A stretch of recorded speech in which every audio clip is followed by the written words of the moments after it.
Wiki hii yatashuhudiwa matukio muhimu kuhusu vita vya mashariki mwa Jamhuri ya Kidemokrasia ya Kongo, ambapo mazungumzo ya amani yanatarajiwa kufanyika Harare na Luanda, huku mjini Bruce Lee ukitarajiwa kufanyika mkutano ambao unasemekana kuwa huenda ukapitisha azimio la vikwazo. Mgogoro wa mashariki mwa Jamhuri ya Kidemokrasia ya Kongo kwa muda mrefu umekuwa ukisumbua nchi za kikanda, hasa kwa vile nchi hii ni ya pili kwa ukubwa barani Afrika na ya 11 kwa ukubwa duniani, na ni mwanachama wa Jumuiya ya Afrika Mashariki EAC na Jumuiya ya Maendeleo ya Kusini mwa Afrika SADC, lakini pia na Jumuiya ya Maendeleo ya Afrika ya Kati. Juhudi za mashirika ya kikanda sasa ni mojawapo ya mambo yanayotoa matumaini ya kumalizika kwa vita hivi, kwa mujibu wa wataalamu mbalimbali. Wakati mpatanishi wa mgogoro huo, Rais wa Angola Joao Lourenco, Jumamosi aliomba kwamba kuanzia usiku wa manane wa siku hiyo, siku moja kabla ya jana Jumapili, pande zinazozozana zianze kusitisha mapigano kabla ya mazungumzo kuanza. Lakini Jumapili kulikuwa na ripoti za mapigano katika sehemu za Kivu Kaskazini na Kivu Kusini.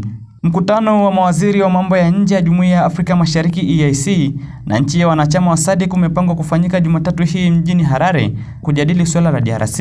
Mkutano huo ambao ulipangwa kufanyika mwezi Februari ulihairishwa na sasa unachunguzwa mapendekezo yanayotolewa na viongozi wa kijeshi kutoka nchi hizo mbili kuhusu hatua zinazopaswa kuchukuliwa kutatua mgogoro huo.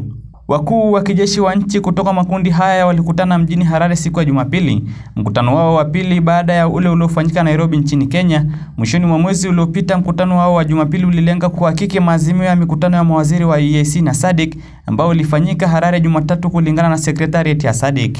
Duru za habari zinasema kuwa wakuu wa kijeshi wa nchi hizo mbili wametayarisha maazimio kuhusu nini kifanyike ili kukomesha uhasama na njia za kuondoa mgogoro huo.